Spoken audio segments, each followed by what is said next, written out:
Cheers, queers! We have a super special episode today. If you didn't know, this year marks the 10-year anniversary of beloved web series Carmilla. Today we are talking to the wonderful Natasha Negovanlis, who plays Carmilla. Welcome to the podcast, Natasha. Thank you for having me. Oh no, thank you. Our audience loves Carmilla. It's a show that has stood the test of time, it seems. So thank you for being a part of that. We really appreciate it. And so our first question for you is, it's been 10 years. So looking back 10 years, what do you remember most about the early days of filming Carmilla? Ooh, yeah. It has been 10 years, which is so bonkers. And it truly still baffles me that folks are still fans of the show, that there are new fans of the show, that people are still discovering the little web series that we like to lovingly call it. The early days, my goodness. I mean, we shot that series in 4 days. So when I look back, it feels like a fever dream because it was a very speedy. We always said it was like the pacing of film, but it was like the rigor of theater because, of course, the show was from the character Laura's perspective, and because it was a locked camera, that allowed for fast filming because you didn't have to wait for camera resets. But then in many ways, it felt like performing a stage play, but without the rehearsal time of a stage play. So it was kind of like a soap opera. I just remember cramming late nights trying to learn my lines, especially when there were script changes or line changes. But gosh, I just remember having a lot of fun. That is a lot in 4 days. Yes. It is a lot in 4 days. Yeah. I think we maybe got, if my memory serves me correctly, we maybe got 5 days for season 3. So it was like, ooh, luxurious. Oh, wow. 24 hours. Yeah. And then we filmed the subsequent movie in 14 days, which is still pretty fast, but I think pretty common for like indie films. So once we got to the movie, it felt really exciting to be able to expand the universe and to finally have like different camera angles and coverage and close-ups. But every time it was definitely like a super whirlwind fever dream experience. So what sorry, I skipped ahead real quick. Did you have any idea back then how much of an impact the series would have? I didn't expect it to be as much of a phenom as it became. However, at the risk of sounding a little bit woo-woo, I think both my co-star Elise and I knew we were onto something special. We did have a feeling that it wasn't just going to be this little web series that no one watched. Like, we shot the first season in 2 blocks. So we did it in 2 days, and then we had a bit of a break, and then we did it in 2 days. And when the first few episodes aired, we were still filming it, and we already started to see fan art.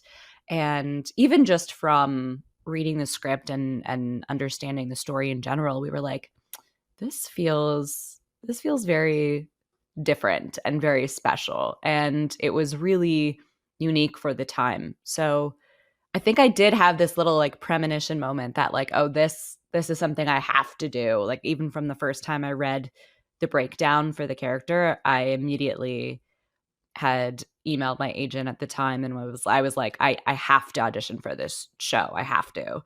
So it's like I had some kind of little spidey sense or inclination that it was going to be important, but I didn't understand the scope of things. I didn't realize it was going to be as huge as it was. And so that definitely surpassed my wildest dreams. I mean, how could you think that it would be this big. And like, I've definitely had people over the years be like, oh my gosh, you have to watch this.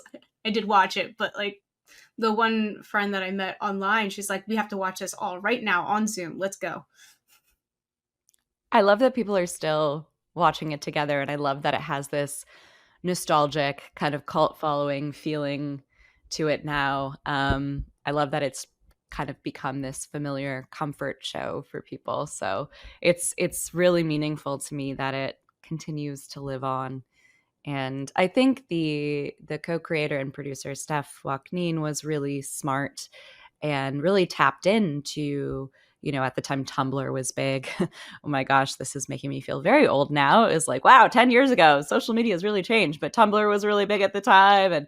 And she was really tapped into different fandoms because I guess when she must have been like 25 when she created it. I mean, she's just such a genius and so brilliant. But I think because it was really uh the type of show that she would have watched, or because so many of us were actually queer people, it's like that's what gave it that special spark, because it was something that we all felt connected to in a meaningful way, versus just like getting hired to act on something, not feeling connected to the material, but taking the job, or yeah, folks who I think a lot of times what happens now is folks go, oh, queer audiences are very loyal. And so, you'll see sometimes out there in media, queer baiting and things like that, unfortunately happens. But for us, it was like, yeah, we were just a bunch of like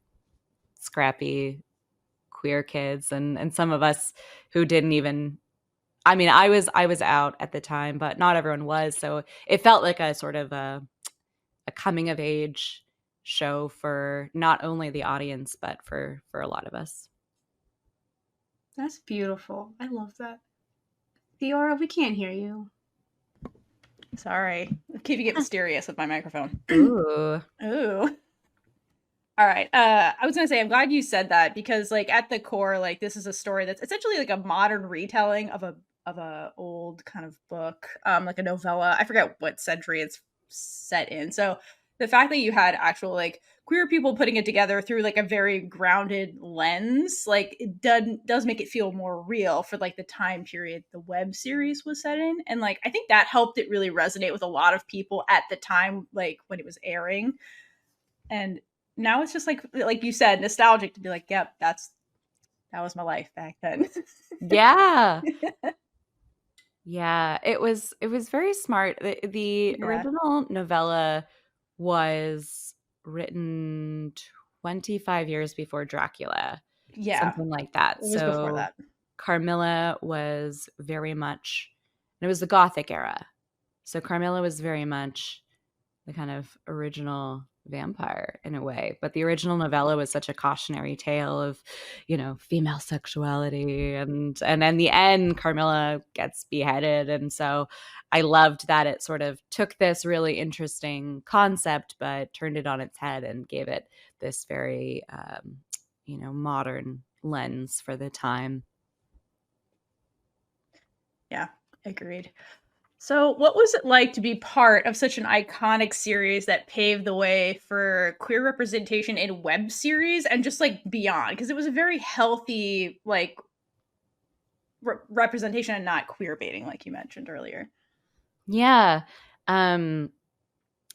It was something I spoke on a lot during the Carmilla era, or the Carmilla years, because as someone who grew up without much representation and who grew up with a lot of questions and confusion, it was really cool to sort of have that torch passed on to me. When I was in high school, the only option I really had was the original L word, which, Yes. well, obviously is problematic in many ways, but also did provide a need, and had great moments. But I just remember being in high school, and I had this like little tiny TV in my room, and there was one night I couldn't sleep, and it was like flipping through channels, and then all of a sudden it was like, women kissing?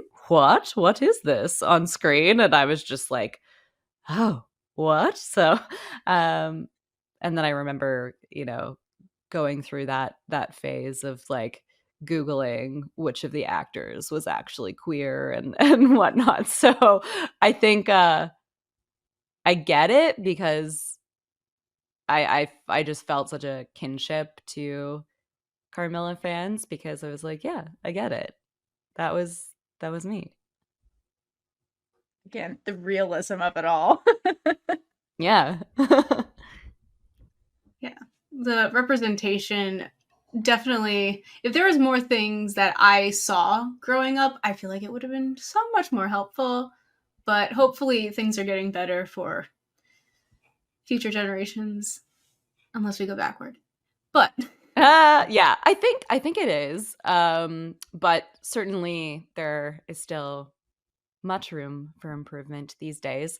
And it's funny because positive queer representation on screen was not something I necessarily thought about prior to Carmilla. It was sort of like, oh, there's this one show and I really like it, but it wasn't something I was advocating for per se. And I think when I saw firsthand the impact of Carmilla and how important it was, and I heard so many stories from fans I got to meet at different events and whatnot, I went, oh, here's an opportunity for me to actually step up and be a sort of, leader, I guess, for lack of a better word, but to be a leader in this space, because there was so much more of a hole and a need than I had ever realized. So I feel really blessed to have gotten to be a part of that. And it's nice to know that folks still resonate with the show and that it's still being discovered by people. I know it feels a little bit dated now. It's so funny, like how quickly trends change and whatnot. And you go, wow, a lot changes in a decade. So I kind of like feel like an old washed up actor sometimes. But yeah, it's one of those things where I go, how lucky was I to get to be part of something that I had such a deep connection with. Not everyone gets to do that. And I always say, like, heck, if I never book another acting role again, at least I can look back on that and go, hey, that was really cool. That was really important. And it was such an important part of my journey kind of growing up as well, because although I was 24 when we first shot it, that's still super young. Your squishy little frontal lobe isn't even fully developed yet. And, I was still going through tons of growing pains. So I do feel like, yeah, I got to do a lot of exploring and growing up, and it really opened a lot of doors in the world for me. And I feel very lucky.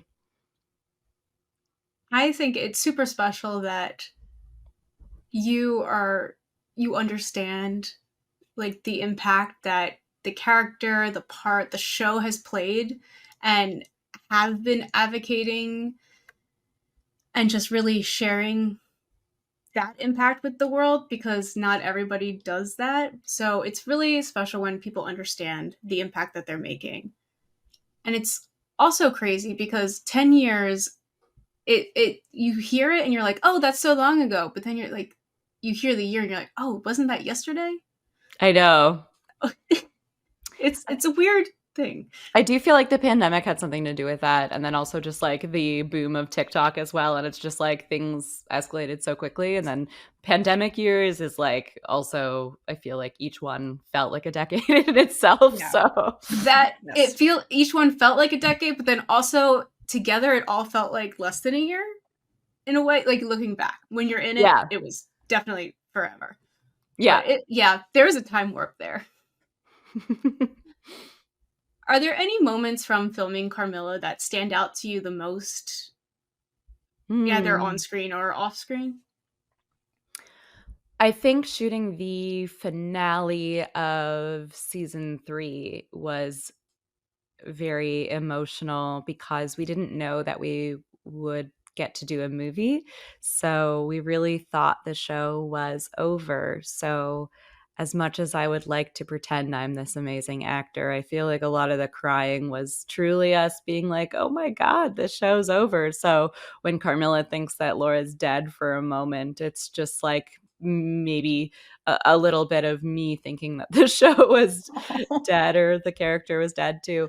So yeah, that was a really special moment. And then later finding out that we'd get to continue on as the characters was very special, and I'm so glad we got to do that. How long after did you find out? Oh, I'm resurrected. Oh, look at that. Oh my goodness. I actually can't recall now. Must have been like a few months later. Okay, so that's not Yeah. too long of a mourning period then. Yeah. Okay, so as you mentioned, like, yeah, there is still a fandom, the cream puff fandom, that is still going strong for the web series. Have you seen the fandom evolve, or how have you seen them evolve over the past decade, and like what is having that community still like mean to you? It's funny. I mean, it's been nice to see folks who I've been able to interact with for almost a decade who discovered the show very early on, and some who have come out or have really started living authentically, or some who have transitioned in that period of time, and many who've grown up. Some who really the fandom was all ages, but many who are a little bit younger than me, and now maybe they're at the age I was when Carmilla ended, and it's just been really cool to watch them grow up and to have felt this sense of community. But then I'm also, yeah, very excited and interested when I find out that folks, even who are in high school now, are still discovering Carmilla through folks posting about it on TikTok. And it's just so interesting and wild to me. And I feel like I'm entering my like old cool auntie era, maybe. I don't know. I feel this like, yeah, this like kind of parental vibe. That's so sweet. I love that. Yeah. If you could go back in time and give your younger self some advice before starting Carmilla, what would you tell yourself? I would tell myself to get a financial advisor, maybe get an entertainment lawyer, maybe get a PR manager. I don't know. Yeah, I think I was propelled into a type of fame without the guidance of that a quote unquote celebrity would typically have, or the support. And so it sounds super mundane, but honestly, just like logistic things are things I would go back and tell my younger self to take care of, because it got very intense. I think in the first few months of the show being out, I went from like 500 followers to 30,000, which felt like a very huge leap in a very short amount of time. And, not being prepared for that sort of public scrutiny was challenging at times. I learned as I went along, but I even think just like, yeah, there are certain things that you're not prepared for, and I would certainly go back. I think I'd also say like, I was really lucky in that I met so many of my closest friends through the show. Not everyone gets to do that. Not everyone's pals with their coworkers. Annie Briggs, who was on the show, and I wrote a series called Clairvoyant, but it was Claire with an E, that we put out in 2018 after Carmilla had ended. And I mean, how awesome was it that I got to meet a dear friend and a creative collaborator through Carmilla. But that being said, too, I think I worried so much about, wanting people to like me, or just, learning. I think more from the like production side of thing, that like, sometimes I think any advice I give to like younger actors too is just like, it's a very vulnerable industry. It's a very personal industry, but producers are not necessarily your friends. And yes, you have to obviously have a level of networking and a level of niceties and things like that. But I think, I think looking back, I would have like maybe taken a step back from it a little bit. But I also think it's not really worth going back too much and being like, woulda, shoulda, coulda, because you can't change the past. You just gotta take every moment in the good and the bad as a lesson and keep on trucking and move forward. But I'm always happy to share experiences with younger actors or people who are curious about the industry. But I think it was a very unique experience in itself anyway, just because it was web series and it wasn't a traditional format. So yeah, we just didn't have the same sort of budget or pay scale or resources as film and television actors would normally have. So the dichotomy between like still working waitressing jobs and then getting recognized at work, or having really, really intense fans who would maybe sometimes cross boundaries, but not feeling like I had the income or the power or clout to be able to like assert boundaries, those sorts of things. It's been really interesting to see a lot of celebrities now start to talk about that, like Chappell Roan and stuff. And I think that's really cool. But also she's in a financial position where she can afford to, burn bridges as well. So I think when we were like, we got paid like $600 for the first series, or the first season rather. And so, yeah, when you're still like hustling and waitressing and trying to do all these things, it's like you just sort of, I think there were times that it did feel very isolating as much as there was a sense of community. So yeah, that's a really long-winded answer. But I guess just get a PR manager. Get some advisors. Get a support system who knows what they're doing. Yeah. Yes. Invest in that. That's a lot to handle, basically getting thrust in the spotlight overnight, basically, like over a few months. And to just that's an insane follower jump. I can't even imagine what that, especially with social media growing so much over the past 10 years too. And like I think that time was really when it was getting crazy. It was very experimental, and like influencers or sponsorships or things like that. Like it wasn't as commonplace. There weren't as many opportunities, I think, for people who were quote unquote internet celebrities. It was still very much the Wild West in a way. I mean, the internet always sort of is, but I think we were like part of the building of the framework of what it meant to be a, web series personality or, yeah. So yeah, it was a weird, very unique experience for sure. It was like right place at right time too, because like you said, like the internet was just kind of like blossoming into like whatever it is now. Same with social media. So like, yeah, right place, right time for a web series in particular. Yeah. But now here we are 10 years later. So going back to your character Carmilla, 10 years into the future, what would she even be doing now? Is she on TikTok? Like, what is she doing 10 years later? She's definitely not on TikTok. I think Carmilla, if she ever even had social media, has definitely gotten rid of all of it. And Elise and I got together over Zoom to do a little like reunion interview of each other recently. It's up on my Instagram now, but we decided that maybe Laura definitely has a TikTok. She's doing some crafts. She's doing some DIY stuff.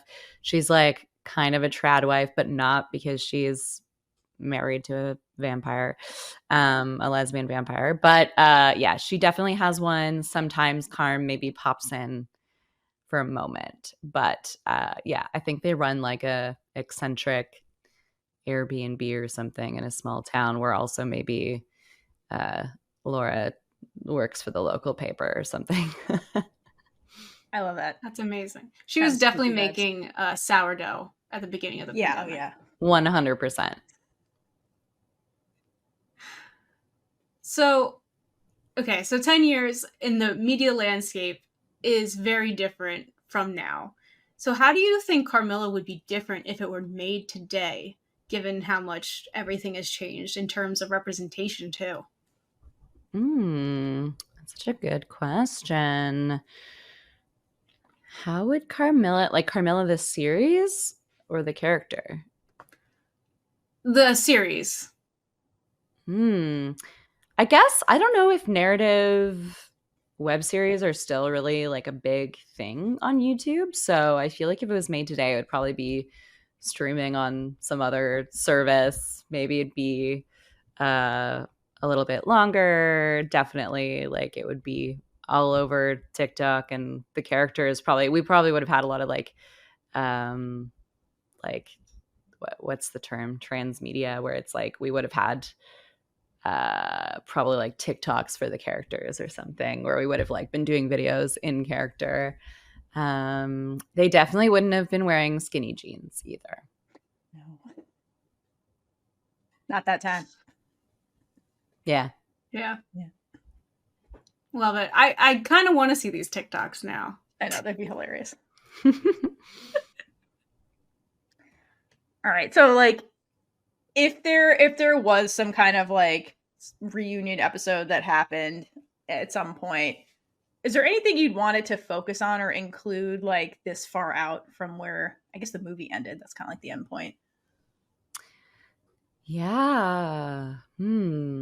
Well, it's so hard for me to imagine because Carmilla then became a vampire again she was turned into a human at the end of season 3, and then she revamped during the movie, and then she's a vampire again, which means that she would not be aging. But this actor has aged an alarming amount in the past 5 years, let alone 10. So it's very hard for me to imagine her as a vampire. So perhaps I don't know. They would have some sort of explanation for why I look older. Maybe she's running some kind of vampire coven. I don't know. I have no idea. That's such a good question, and I truly cannot even imagine. I have no idea. Yeah, reunion episode. I mean, like I said, I think Laura and Carm are running some kind of Airbnb. Carm has like an apothecary or like a magical little gift shop at like in their not an Airbnb, sorry, be more like a quaint bed and breakfast. Yeah. Yeah, like an inn. Yeah. You know what? Have you ever seen the show Ghosts on CBS? I'm picturing something kind of like that. I have not watched the American version because I'm a really big fan of the UK version, the original That's version. fair. But they're very similar. I've heard same thing. I've heard it's wonderful. I am meaning to watch, actually. I have some friends on that. But yeah, but totally. Yeah, that kind of vibe for sure. Because it would make sense too if there were like travelers in the night who needed a place to stay, because Karma's nocturnal, so she would just be chilling at the front desk intimidating people. Reading yeah, I don't know, Voltaire or something. I love it. I do love that. I can picture her. Oh, sorry. No, I was just saying. No, you go. I can picture her with like her biker boots up on the front. Yeah. Just like slowly lowering the book. Like, what do you want? Yeah. The door opens. Damn it. Yeah. Okay, so over the years, Carmilla has been analyzed in so many ways, from fan theories to even academic critiques, which is awesome. Is there any interpretation of your character or the series that really stood out to you? Tell me about these interpretations, because I don't know what they are. What? I mean, I've heard that, yes, it's been interpreted in many ways, or different people have studied it, but I've only heard of that through the advertising side of things, or from like film production, because I think a lot of film schools now study the way in which it was filmed, or the fact that it was originally sponsored by a tampon company, so I know that a lot of marketing programs study it now. What? Tell me what? Do you know any specifics, Theora? I mean, we can definitely. I'll send you some stuff. I love this. Yes, enlighten me. I'm like different interpretations of Carmilla. I mean, it was like a pivotal time too. So, like, yeah, I would see a lot of like schools using it as education type things, talking about how it was filmed. That's awesome. No, this is I mean, I knew from that end, but not so much the storyline. I know that a lot of people study like the original novella, but Right. yeah. Yeah, I've seen some like comparisons because again, it's a retelling, so it's a how did they interpret? Because Yeah. by definition, it is a like a reinterpretation of Carmilla, like the actual novella to the screenplay. So I don't remember specifics, but yeah, there's been like analysis of like that kind of transformation too, which I find really interesting. You So tell me. Now the tables have turned and I'm interviewing you. I'm like, what's one of your favorite analysis of Carmilla? wow. I haven't gotten to since I didn't watch it as it was coming out too. So I'm very new to this world. Ah. I'm a late discoverer. But is there anything like while it was airing that fans were like, "Oh, maybe this will happen"? Hmm.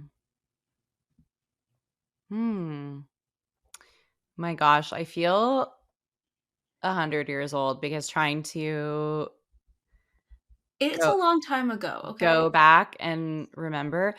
I don't know, like, I definitely interacted with my fandom, but I also felt like it was important to leave things like fan theories and, fan fiction, like, to the fans as well, so I mean, that's fair I because that stuff don't can get crazy. yeah, but also, like, super fun. I don't remember. I think some people had wondered if the baby that Carmen Laura are holding in the title sequence, the end sequence of the movie, if that was their baby. There were some like fan theories around that. I can see that. It was just one of the producers' babies, and for some reason they put a photo of us holding the baby in it. But They did it themselves then. I think both Elise and I were like, no, they don't have a baby. That's It fair. has been confirmed. It's Yeah. been confirmed. There were definitely some fan theories that they had a baby. I was like, no, they did not. No, spooky in an apothecary. Yeah. Okay. So over the years, you've used your platform to lift up other LGBTQ creators. Who are some of the creators or projects you're most excited about right now, and why? Oh, yeah. Um, Most recently, I got asked to do a little sketch video with at Popular for their Pain in the Neck series. They had asked me if I was willing to sort of signal boost their Kickstarter for that. Um, they yeah, it's very Carmilla-esque in the sense that it is like a vampire human roommate situation. They fall in love. I think there's a will they won't they situation. But it is certainly, yes, much more modern. And I thought the idea was so funny. And I thought, well, why not help pass the torch if I can use my platform to help the sort of next generation of sapphic creators create a web series, then of course. And they pitched me this idea and it was so funny. And it was really fun to get to play a kind of goofy, sort of like Lady Dracula type character. Because I do a lot more comedy these days. And so, yeah, I'm really happy they reached their goal. It looks really funny. I'm excited to see it. Yeah. That That's sounds awesome. I'll have fun. to check that out. Yeah. So your advocacy extends beyond the screen and into panels and public speaking. How has engaging directly with audiences about queer issues and mental health shaped your perspective as a creator? It's definitely helped me learn to listen, to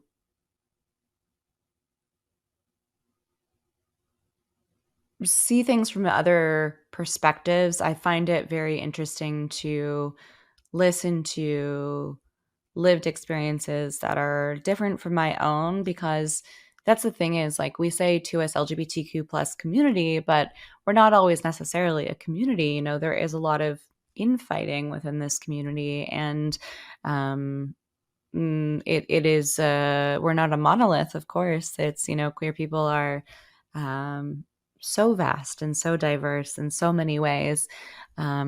So I think for me as a creator, I think learning to still do what feels right to me and authentic to me. You know, you can't please everyone. There will always be people who have something negative to say about what you're doing. But I think if there is ever a situation where I do unintentionally harm someone, or I do ever, you know, slip up, because obviously we're not born perfect with all of the knowledge on how to be the most inclusive, pious person ever.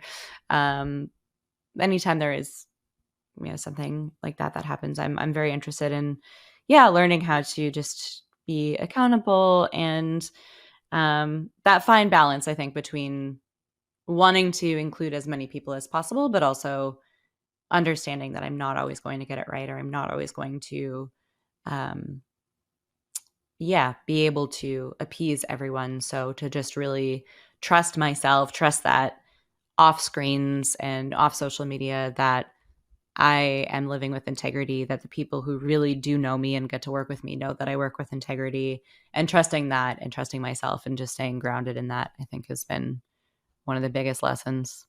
I don't know if that answers your question. That is such a healthy mindset I am that a Wow, yeah. rambling. Yeah. no, ramble away, because that's when the beauty is said. It's I easier said than I always done. feel like I'm rambling. No, these have been great questions.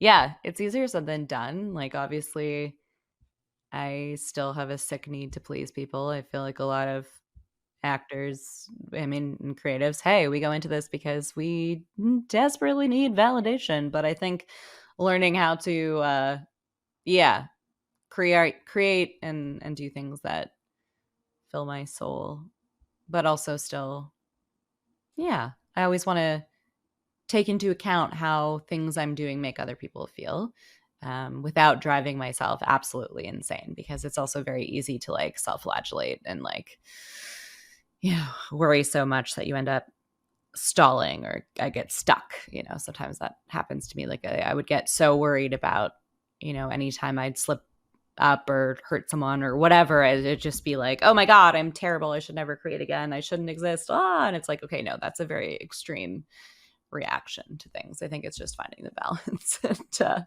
It is yeah, very relatable.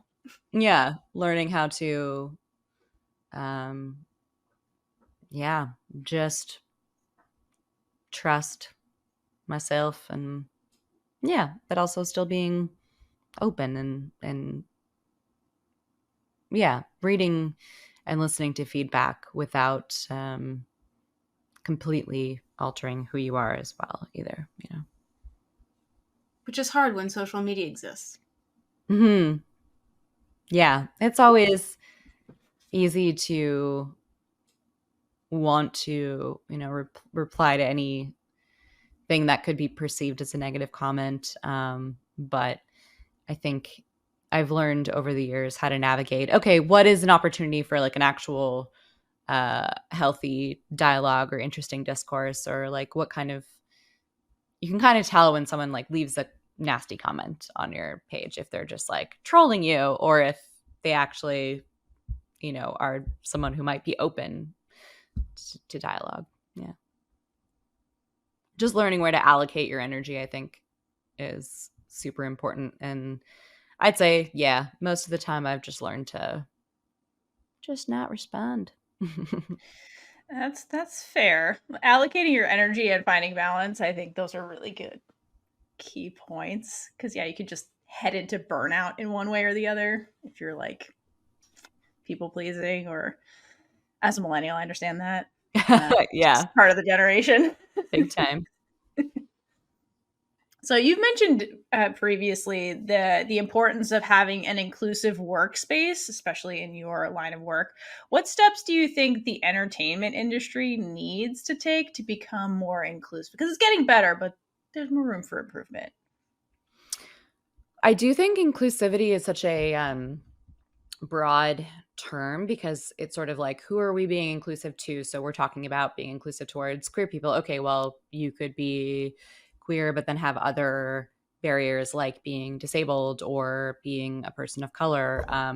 So it's sort of like, I think it is getting better in some regard. I think one of the biggest things for entertainment industry that I've seen, and I can't really speak to this because I am an able-bodied person, but I know space for more accessibility and for people with different needs and different access needs. That's something that I've been told needs a lot of improvement, and I can totally see how that would make sense. I think some of it's gotten a little bit easier with self-taped auditions because now people can film auditions in their homes. But certainly there were a lot of barriers for folks when auditions were exclusively in person. Like a lot of audition spaces were up a huge staircase, or so like the ability for even someone in a wheelchair to be able to like even audition for something was challenging. I guess just like the biggest thing is just be really, really mindful about who is in your writer's room. And also it needs to come from like the production side as well. I think we've gotten a little bit better. Again, still room for improvement, but we've gotten a little bit better at seeing more diversity on screen. And I don't even necessarily mean just racial diversity. Obviously, like there's slowly been more gender diversity on screen, etc. But if you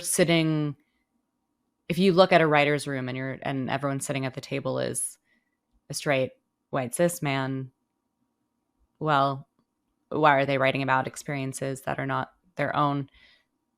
It's possible to do, but you should also have someone in the room who understands or can consult or, I think just asking like the why. It's like, who's telling the story? Why are you telling the story? I think even in situations where there are diverse writing rooms, the people at the top are also, there's not a lot of diversity there either. And that's not to say that there's not space for everyone. It's not to say like, oh, I'm not like, oh, there should be no more straight cis white guys in film. Like, no, that's an insane thing to say. I know plenty who are wonderful and talented. But yeah, I think it's just clocking things and taking note when you're hiring, just making sure that there's a beautiful cornucopia of folks on sets, I think would be cool. But also, I haven't booked an acting job in like over 2 years. So who am I to talk about how sets should change? Like, I don't know. It's just, this is the Carmilla effect, right? And the Carmilla impact is people still want to talk about it and interview me. And I'm like, I'm just talking out my butt. I don't know what I'm saying. I mean, like I haven't really been engaged in or involved in the industry in so long, but from what I experienced before these initiatives, I can say, yeah, that's what I would want to see when I hopefully return to work in 2025. So you do have hopes to return to screen? Oh, I always do. I had the most humbling comment where someone was like, whoa, why did you stop acting? And I was like, oh, baby, I never stopped. I just don't, there's so much that's out of your control as an actor. So certainly I audition for things, but it's been a wild, tumultuous times. There were strikes, there were pandemics, There's a lot going on. Yeah. So I never actually stopped and I haven't given up. It's just, I don't think people realize, like, unless you're creating your own work, and even then there are a lot of barriers towards doing that. Lots out of your control. So yeah, I know I audition, I have agents. I have ideas kind of brewing for things I'd like to create, but yeah, I'm just keeping on and still working. But yeah, I hope that I get to do that. I've really been enjoying yeah, just getting to I do a lot of improv comedy now. I'm in a couple troupes. Been doing a little bit of sketch comedy around Toronto, and it's just been really nice to return to my first love, which was the stage. And although you know, I don't make money doing it, it's been really cool to like reignite my spark for creating and for why I do what I do, and to do stuff that really fulfills my spirit and my soul. It's been really fun. That's so important too, though. Like, you need to make sure to remember why you love doing it. It's not just all auditions and waiting to hear back. Yeah, exactly. I'm someone who can't sit still, and so when there were opportunities for me to sort of return to like my first love and all this stuff that I did pre Carmilla, it was like, heck yeah, I'm going to do it. And also because, as cheesy as it sounds, laughter really is the best medicine. And I was like, if I don't make jokes, I'm not going to survive. So yeah, it's been really awesome to get to play. And then there's such a wonderful sense of community and teamwork that exists within the improv world. And yeah, it's been really, really, really nice to just act for the sake of acting and just for the sake of being just a little goofy guy. It sounds cathartic. Mm-hmm. Truly. Love it. I'll have to check it out one day. Not that far of a drive. Are there any topics or stories that you'd want to cover or explore in through acting or any projects in the future? If that makes sense. Yeah. I mean, not in particular. Like, I'm happy to answer any questions you have, but other than kind of focusing on the two improv troupes that I'm in, like, I don't have anything sort of major on the horizon. I've definitely been slowly crawling out of this little pit of despair, and I have lots of ideas for things I'd like to create percolating. But yeah, I guess nothing I can like speak on yet too much, but it's been really nice to also be part of a musical improv troupe. They're called Staccato, which I think is a very cute name, and I'm a new member of that troupe. But I went to university for voice performance, so I was an opera singer for a long time, and I stopped singing for a long time. And so it's been really nice to get to sing in a new way and in a safe way, and to get to combine two things that I love so dearly. Like, it's just so wild to me that I spent so much of my life studying classical music and like working in musical theater, and then I started doing improv in like 2004, and then I just like never thought to try musical improv. Like, I just like kept them so separate, and it's really, really challenging. It always feels like there are so many plates spinning. Yeah, because you're like, okay, I have to like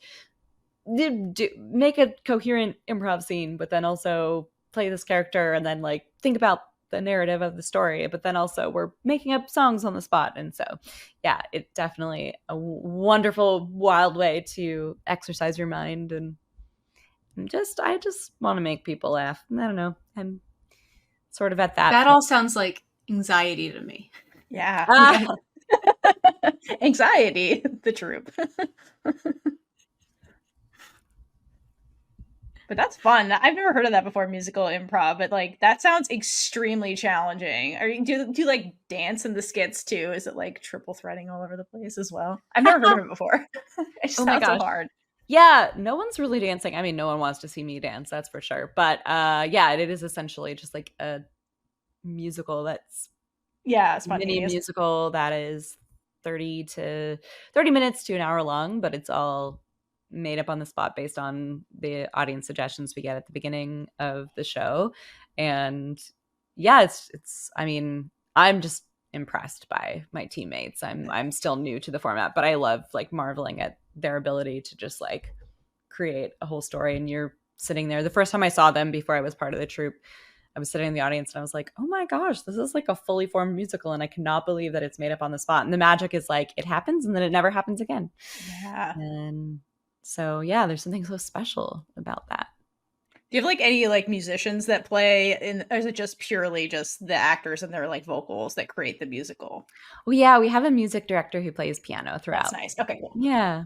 Yeah. Oh, I that's so did just find a triangle at a thrift store and I want to bring it to our next rehearsal because I was like, guys, if one of us just busts out the triangle, I think it's a very funny instrument. I don't know. It's so goofy.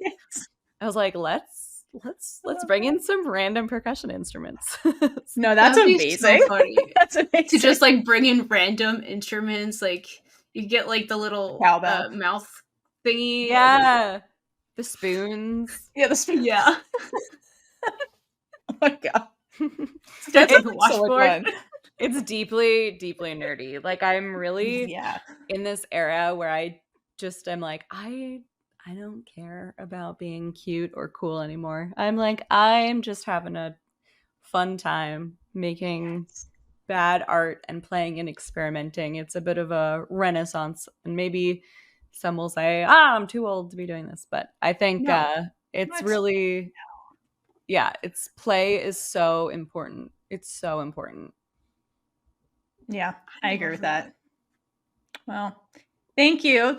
Those are all of our questions. Thanks for explaining what musical improv was. That just changed my life. I have to go find it now. Well, thank you for taking the time to talk to us today. We super, super appreciate it. And we really loved getting to know like what you're up to and for answering all of our questions. For our listeners out there who may be new to you, how can they support you, follow you, keep up with you, that kind of stuff? Yeah, they can find me on Instagram at @natvanlis. It's my first name and my last name mushed together. And I'm also on TikTok now at the same handle, although, again, very ancient and feel 330 just as Carmilla is. So I don't necessarily understand how to use it, but I'm trying to get better. But yeah, mostly on Instagram. You can find me there. If you sign up for the broadcast channel, you'll get updates on when I have shows. And just stay posted there because I don't know, maybe I'm gonna like put a newsletter out. I'm hoping to get out there in the world and start doing shows in other towns. Definitely. That'd be amazing. Yeah, that'd be amazing. So everyone follow along for that. And until next time, hydrate for lesbian Jesus and gay it up all over the place. Bye. And with that, we've been Big Gay Energy. If you like this episode, check out all our other episodes right here on YouTube. Please like, leave a comment below, and subscribe for more amazing super gay content.